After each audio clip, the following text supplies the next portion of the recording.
Can I retire at 61 with $375,000 saved for retirement? That's what we're going to talk about today. We're going to look at two distinct rates of return. We're going to look at a 4% rate of return on our investments, and we're going to look at a 5% rate of return on our investments. And we're going to look at claiming Social Security. Does it make sense to claim Social Security at 67, earning 4% a year, earning 5% a year? How about claiming Social Security at 62, earning 4% a year, earning 5% a year? Which strategy makes the most sense for this couple? We're going to do it on the board first, then we're going to get into the software, and we're going to put all of the variables together to get this couple to retirement, through retirement, and protect their ability to stay in retirement. So let's look at this strategy right now. We've got Stephen and Sharon. Stephen and Sharon are the same age. They're both 61 years old. They've got $375,000 in retirement savings spread out amongst various IRAs, Roth IRAs, and some bank account money. And they've got $4,200 in monthly expenses. Now, they also have a home that's worth $475,000. It's not included on the board. We're going to include that in the software. The board is the foundation to the plan. The software is the more intricate details. That's the Your Financial EKG. Now, they've got $375,000 saved for retirement. Keep in mind, the average save for retirement at 60 is $221,000. The median save for retirement at 60 is $89,000. And experts say once you get to age 60, you need to have about 8 times your salary saved for retirement. So $221,000 is the average. $89,000 is the median, and we need 8 times our salary at 60 saved for retirement. Now, this couple has $375,000 saved for retirement, so they are ahead of the average save for retirement at 60. So here are our two strategies we're going to look at first. Remember, claiming Social Security is a big part of this overall plan. Remember, if they claim Social Security at 67, they're going to get 100% of their full retirement benefits.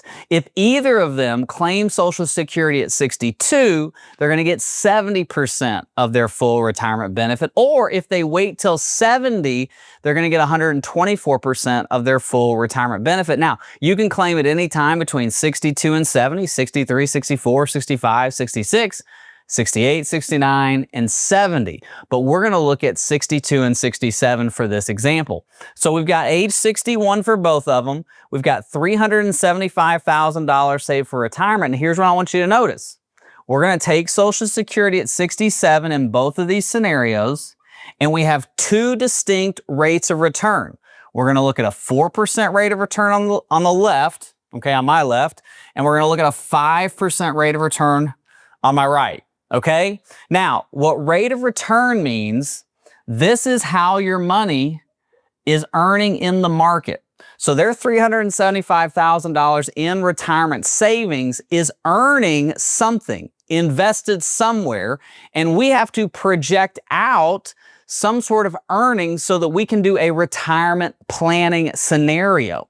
So I usually project out 6%, but I'm getting a lot of comments, people saying, hey, Drew, 6%'s too high. Now remember, the stock market has averaged 10% the last 50 years. It's averaged 15% over the last decade, but it's 8% the last 50 years with inflation. And I always go to 6. I go 2% behind the average. I feel like that's a little bit more conservative, but a lot of people, and I do read my comments, want me to go even more conservative. So that's what we're going to do today on the video. So we've got $375,000 saved for retirement. We're going to earn 4% a year, and our inflation rate is going to be 3%. Now, I am not going to budge on inflation. Now, I know a lot of people comment and they say, you don't know about inflation. It's 6, 7, 4, 5 out there right now. Yes, I know that. but we're looking over a 20 and 30-year retirement period. If you look at the last time we had inflation, 1968 to 1985, there were some high numbers. But if you look at the average for 30 years, it came back to the mean. It's called a reversion to the mean, and that's 3.27% over the last 109 years. So I'm going to use 3% for inflation. Now, we're going to start at 61. We're going to take $4,200 per month out of our retirement savings. We're going to put a 3% inflation rate on this money from 61 to 67, earning 4%. At 67, Stephen and Sharon are going to have $61,017 in retirement savings. So over like a 6-year period, they take out a lot of money because they're only earning 4% and they need $4,200 per month in retirement income. That's tough for me. That's really, really tough for me as a financial advisor to say that's a good plan. But again, let's keep going. So at 67, they're both going to claim Social Security. So we've got Social Security right here, and we've got our expenses right here. Now, I did not set this up to be like this. This is just how it happened. Inflation on $4,200 for 6 years grows to $5,200. So now their expenses are $5,200. Their Social Security at 67 equals $5,200. I did not plan that. I am not smart enough to plan that. Now, what that means is for a little while, they're at a zero, meaning they don't need any money off their investments because Social Security covers everything. But keep in mind, these expenses have inflation. So that inflation is going to grow, and they're only earning 4%. Now, from 67 to 77, their money grows from $61,000 a year, $61,000 in retirement savings to $63,652. And as you can see, they're out of money at 86. They're at zero at 86. This is a tough thing for me to say, yeah, this makes sense for you to retire, because they're taking out so much money between ages 61 and 67. They're not earning enough to keep up with inflation and also with what they're pulling out. Think about if they had an emergency, they had an air conditioner or a hurricane in Florida or needed a new car, this plan would go off the rails pretty quick. So now let's go to 5%. Does 5% make it any better? Remember, we're asking the question, can I retire at 61? 5% is our rate of return and claiming Social Security at 67. All right. So $4,200 is our expenses. Again, all else being equal, 5% is our rate of return. So it's a 1% increase from 4 to 5. Inflation's going to stay the same. From 61 to 67, our $375,000 in retirement savings goes to $74,214. So it's a little higher. You can see that a 1% increase over that 6 years gets us about from 61 to 74,000. Still not great. Okay, still a pretty shaky plan. It's not on I call it the rock. I want to build our retirement plan on a rock, right? Retire on confident knowledge. I like the story that Jesus told, the man who built his house on the rock. When the wind blew and the rains came and the hurricane came, the house was still standing. We want to do the same thing with our retirement plan. We want to build it on a rock, okay? I live in Florida. Our foundations are concrete, not sand, because if a hurricane comes through and you on sand, you gone, all right? Now, at 67, they'll have $74,214. Again, we're getting a 5% rate of return. This is our rate of return, and here's inflation. So our expenses are $5,200, and our Social Security is $5,200, which means we have a zero that we have to take out at the beginning, but we also have inflation. So as time goes on through this decade from 67 to 77, this zero will go up. They will need more money. And again, they'll probably have a healthcare expense. They'll have an emergency expense. They'll have something they have to spend money on. The $4,200 does include fun, so we can strip that away a little bit if we need to, but it's not something we necessarily want to do. We don't want to go into retirement and say, okay, now you got to live on a budget and you can't have fun. No, that's what you do when you're my age, when you're trying to save for retirement. That's when you eat pork and beans, not when you get to retirement. So at 77, they have $90,037. So you can see there's a bigger difference, $27,000 difference there, but they're out at 89. Okay, now what have we looked at? We've looked at a 4% rate of return, and we've looked at a 5% rate of return, and we've looked at claiming Social Security at 67, and this plan does not go over well. But what if we claim Social Security at 62? Did I just say that? Are you allowed to claim Social Security at 62 if you're a financial advisor? Are you allowed to tell people to do that? I don't know, not if you read Forbes, not if you read Investopedia, what the experts say. Let's go look at it and see if it makes sense for Steven and Sharon. Can I retire at 61 years old with $375,000 saved for retirement and claim Social Security early? Did I say that out loud? Are we allowed to claim Social Security early? Am I allowed to give you that advice as a financial advisor? Well, let's look at it. So we've got Steve and Sharon. They're 61 years old. They've got $375,000 saved for retirement. And we're going to look at two distinct scenarios. 4% rate of return over here and a 5% rate of return over here.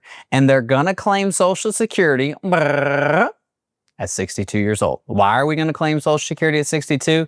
Because when we claim Social Security at 67, when we go through the projections, 4%, 5%, whatever, they run out of money early. So let's look at claiming Social Security early to see if they can retire and does that elongate their retirement income. You ready? I have lost my marker. Oh, here it is.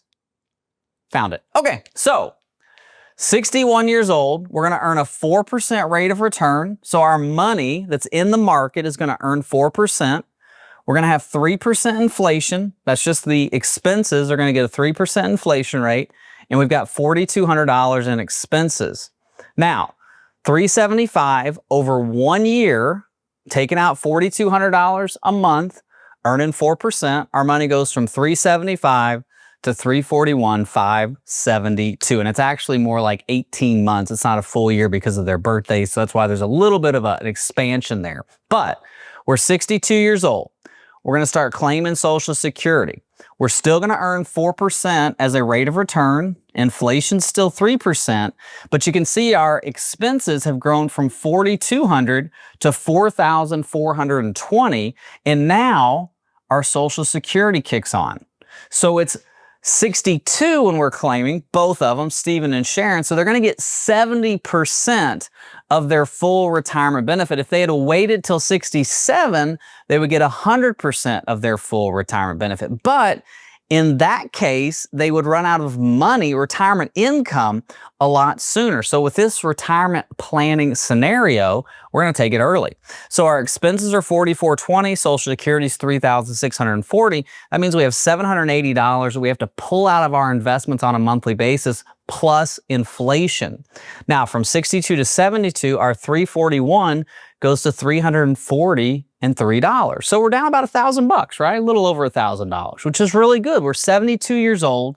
We've got $340,000.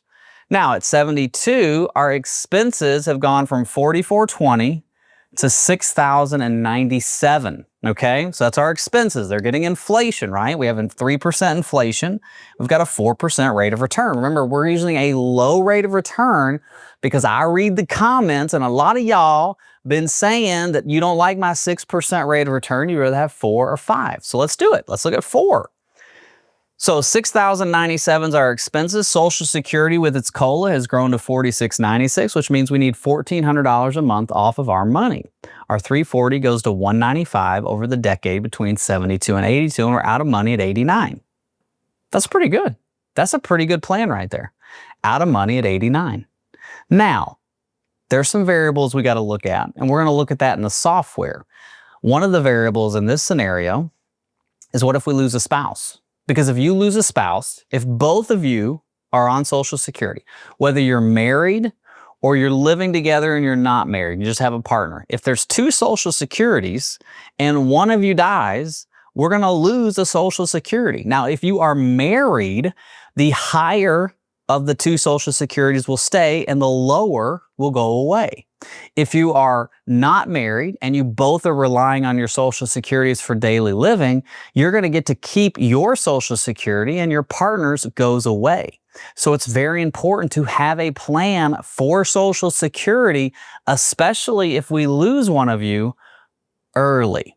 Okay, that's a variable we need to look at. We also need to look at taxes, and we need to look at some market fluctuations. Not a geometric return. This is what they call a geometric 4% rate of return. I want to look at plus 14, negative 15, plus 4, negative 10, plus 20, negative 3. What does that do? Especially if we have sequence of return risk. Sequence of return risk is the risk that you step into retirement and you get punched in the face right away, right? Mike Tyson, he says that everybody wants to fight till you get punched in the nose. That's sequence of return risk in retirement. Everybody wants to get retired till you get punched in the nose and the market drops. Boom, boom, boom. The first 3 years you're in retirement. Now you got a bloody nose. What are you going to do?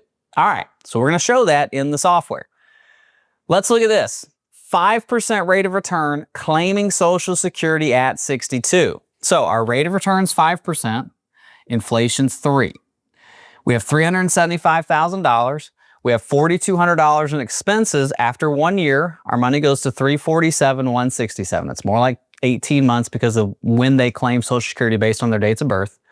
Now, from 62 to 72, we got a 5% rate of return. Our expenses have stayed the same. Remember, $4,420, $3,640 Social Security, because we're claiming it early, right? We're claiming it at 62. We're getting 70% of our full retirement benefit. But the difference is we're earning 5% and not 4%. So our 347 goes to 390. You see the difference there? Over a decade, it's like a $50,000 difference, earning 5% over 4%. All right, so at 72, we have 390, 311 in retirement savings. Now you can see our expenses have grown from 4,420 to 6,097. Our Social Security has grown to 4,696. Now, if you're wondering, the COLA for Social Security is 2.4%. That's the average since the 1970s when they started keeping up with the CPI for Social Security and giving COLA increases during the great inflation fight that we had from 68 to 85, which means $1,401 has to come off of the 390 for retirement income. Now remember, our rate of return is 5% and our inflation rate is 3%. So our expenses are the same. You see that? Earning 4% or 5%, everything's equal, but look at the difference in earning 5% over 4%. At 82, I've got $330,000 versus $195,000, and I'm out at 92 versus out at 89. Now, keep in mind, we're on the board here. We can't really estimate using a whiteboard go-go year money, slow-go year, and no-go year, right? Because expenses historically in retirement go down by about 1.8% per year. Now, I can't account for long-term care or chronic health or all that stuff. So what we're trying to just say here is, does it make sense to claim Social Security early in this scenario? For Stephen and Sharon, it actually makes sense to claim Social Security early instead of taking it at 67. That's why you need a financial EKG to understand, when am I going to claim Social Security? And go into the description below and you can get in touch with me and we can go through your retirement plan to get you to retirement, through retirement, and protect your ability to stay in retirement. Now, let's take all this information and let's go to the software. All right, can I retire at 61 with $375,000 saved for retirement? We're going to do a Your Financial EKG for Stephen and Sharon. They are recently retired. They're asking the question, can we stay retired? And we're going to look at multiple different factors. We're going to look at the rates of return. We're going to look at claiming Social Security. We're going to look at inflation. We're going to look at taxes. We're going to look at market performance, long-term care, and a host of everything that goes into a Your Financial EKG. So you ready? Buckle up, Buttercup, because here we go. All right, so we have Stephen and Sharon Canfield. They are 61 years old, all right, and they're both retired. Now, Steven's primary Social Security benefit, we're going to look at a couple different strategies on here, because what we can do within the software is his full retirement benefit at 67 is $3,000. Sharon is $2,200. So let's first look at claiming Social Security at 67. Let's go to full retirement age, because we want to try to get that 100% on our full retirement benefit if we possibly can. Here's our assets. So Steven and Sharon both have IRAs, which they rolled over from 401ks. Steven's has $175,000 in it. Sharon has $125,000 in hers. They both have Roth IRAs, which are right about $25,000. One's a little higher, one's a little lower, but it averages out at $25,000. And they have $25,000 in the bank. Now, their home is worth $425,000, and it's pretty close to being paid off. It'll be paid off here this year, so we're not going to include that in our expenses because that loan is going to go away. That's something you really want to think critically about, especially going into retirement, is your debt. If there is any way that you can get out of debt, whether that's home debt, credit card debt, student loan debt, whatever kind of debt you got, it's really important for you to be out of debt going into retirement, because debt is something that just weighs on your expenses because it is needed every single month, no matter what. And especially if you have credit card debt, which here in America is surpassing about $1 trillion in credit card debt among consumers, you don't want that going into retirement. You want to have a clean bill of health, your financial EKG, on your debt when you're going into retirement. Now, the portfolio, we're going to do a couple different rates of return. We're going to start with 4%. So we're going to look at a 4% rate of return on their money. Now, the bank gets a 2% rate of return. The house is growing at 1%. I can't tell you what real estate's going to grow out over the next 30 years, so that's why I put a 1% rate of return. If it's more than that, we'll high five and chest bump. But let's look at a 4% rate of return first, because that just kind of gives me this comfort level. Let's go real conservative, and then we can look at 5, 6, 7, 8%, whatever you want to look at, okay? Now, from an expense standpoint, our monthly expenses are $4,200. That's all in. That's with everything going on. That's $4,200 in expenses, okay? Cash flows, there's no cash flows. So this is if they had, a rental property they were selling, they had a wedding they were going to pay for. We don't have any of that. So let's go to taxes. So these individuals, Steven and Sharon, they are in Maine. As you can see, 6.57 is the high state tax. Right now, let's go to 2024. Let's go to a full year. Their current federal tax is 5.24%. So it's pretty darn low, right? There's not a whole lot. See, the wages are at zero. Though qualified contributions, taxable Social Security is at zero. Remember, taxable Social Security is provisional income, is how Social Security is calculated for tax purposes. They take 50% of your Social Security plus any kind of IRA income, ordinary income, any kind of interest or tax-free interest. They add all that together. They get provisional income. And then based on your provisional income is how much your Social Security is taxed, whether it's taxed at 85%, for the computation of taxes, or 50%. So for them, there's no taxable Social Security because they're not there yet, right? No pensions, a little bit of 1099 interest, but here's our other monthly withdrawals. So it keeps us very, very low. 5.24% is our effective tax rate. Super low. But what happens in the year 2026? Taxes are going to change. Taxes go up, right? So they're going to increase. So we need to look at this. We need to say, okay, taxes are going to increase in the year 2026.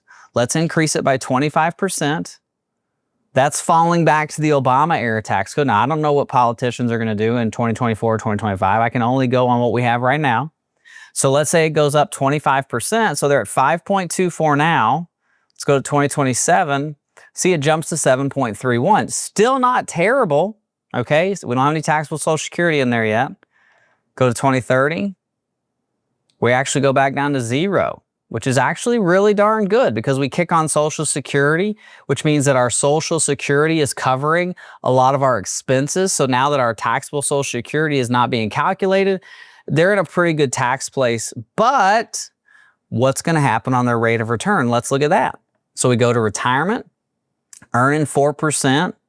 So you can see this from 61 to 67, we're not going to have Social Security. Okay, so everything's going to come out of our investments. So you see how our net monthly expenses are $42.80. Let me show you what this looks like. Let's go to a full year here. So you can see inflation on a monthly basis. See how it goes up? So we're not calculating this on an annual basis. We're calculating this on a monthly basis because inflation needs to be calculated monthly, not just annually. Now you can see here at 67, their Social Securities kick on. Their expenses are $51.91. They've got about a $9 gain, okay? But that doesn't last very long. If you look at 67, with inflation, see how it goes down to 9? Now let's go to the next year. Well, actually, we have a gain until November of 2030. And then we start having to pull out. So let's close this.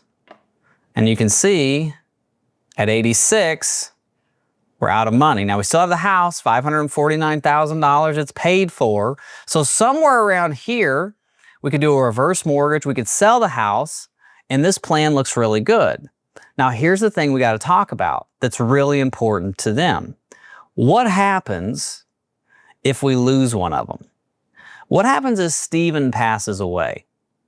So let's just say Stephen goes first because he's the male. Let's just say odds are. So let's end it. And let's say he passes at 80.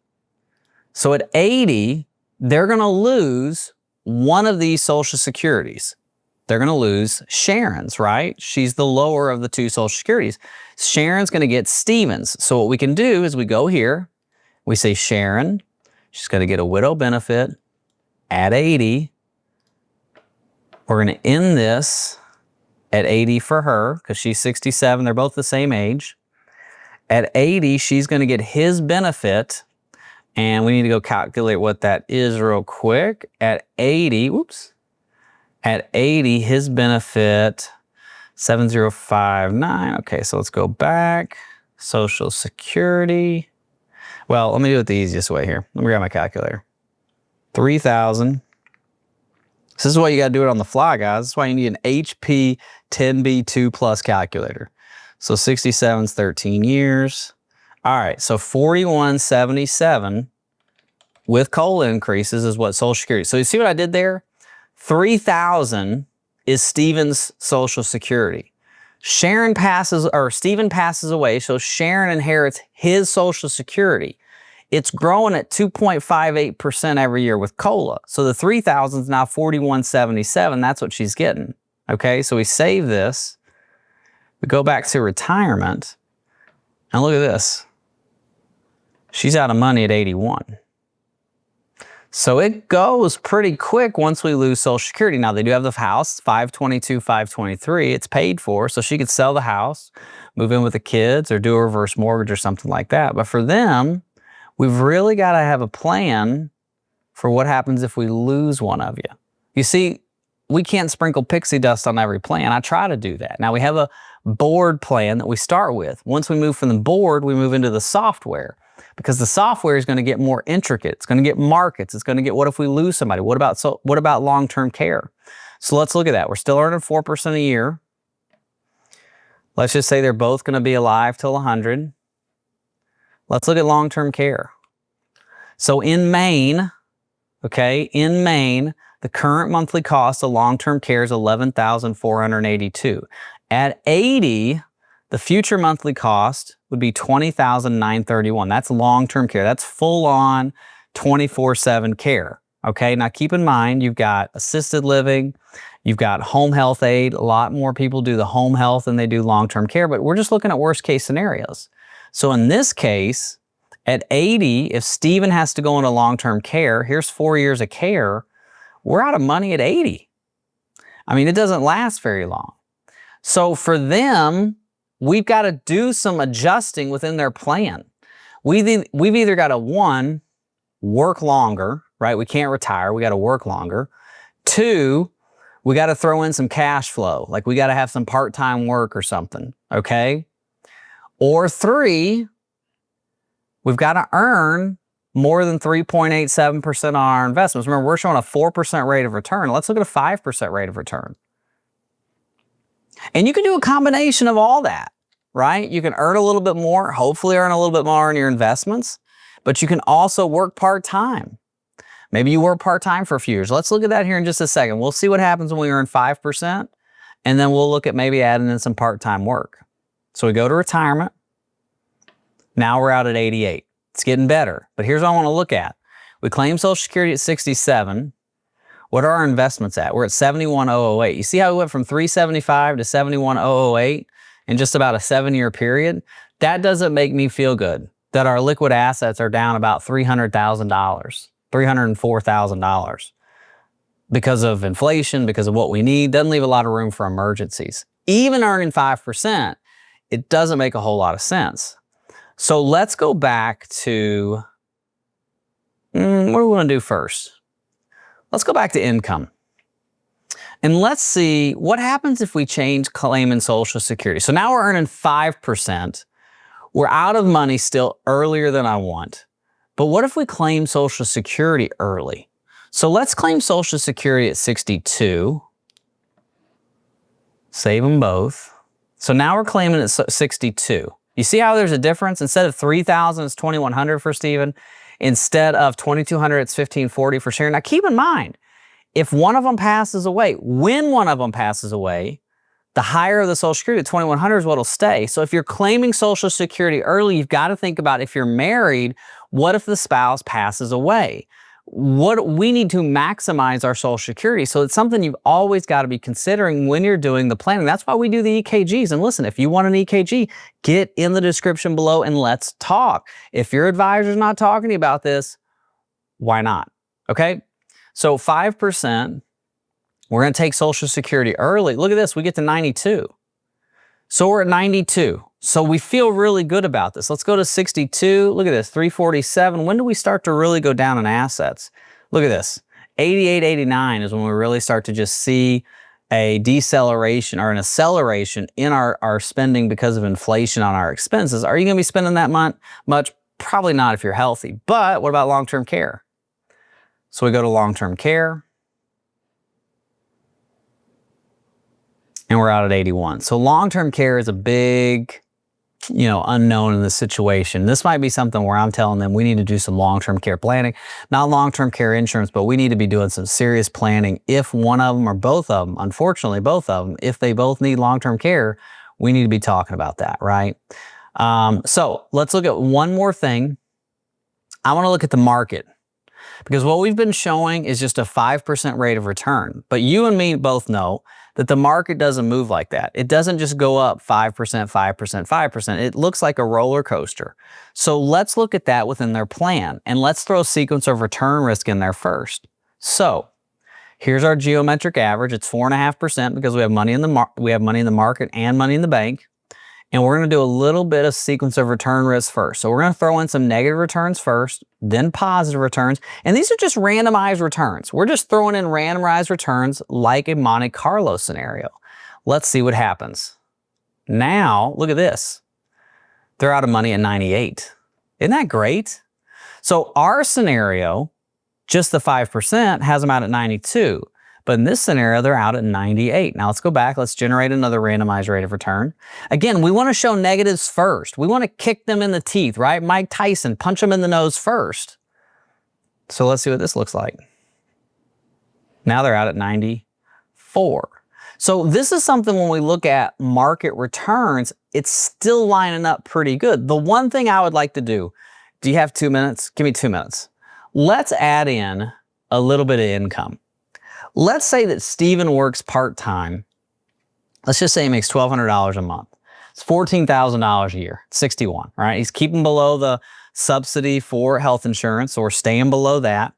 We're going to stay below the Social Security tax limit. So if you are on Social Security, you are not allowed to earn, unless you're at full retirement age, over about $20,000 a year. Now that is indexed for inflation every year, but we're going to keep him below that. So we're just going to earn a part-time job. He lives in Maine. Maybe he knows a dock. Maybe he can go get some lobster. What do you guys like? Lobster rolls in Maine, right? That's the big thing. Listen, if you're from Maine, leave it in the comment section. We eat your lobster here in Florida. Okay, we like it. So let's say he earns $1,200 a month. Now, either one of them could work. I don't care. I just picked Stephen out of the air, okay? So we're going to do this, and let's say we do this until Medicare age. So it's 61, 2027. Is that Medicare? Yeah, let's go to Medicare at 65. So we're gonna earn some money working part-time till Medicare. Remember, we're out of money at 92. What's that do? Now it gets us to 95, an extra 3 years. Feeling better about that. And look at this. The rate of return needed to avoid a shortfall now is only 5.8%, meaning their investments only have to earn 5.8. We're running at 4.5, right? Because they have some bank money in there. 5% of their investments in the market are earning 5%. Their bank earns 2, so it's 4.5% overall. So if we can get from 4.5 to 5.8, we're looking really good. So it's an EKG. If you're getting into retirement, you don't want to wonder if this is going to work. Let's put some confidence in it. Get with me in the description below. Let's put together your EKG. So I hope this has helped. Hey, listen, our total catalog of videos is on the YouTube page. Go back there, check out all our different scenarios. Can I retire with 150,000? Can I retire with 400? How about 500? How about $1 million? Can I retire? Thank you so much for watching. Hope you enjoyed. God bless. Bye-bye.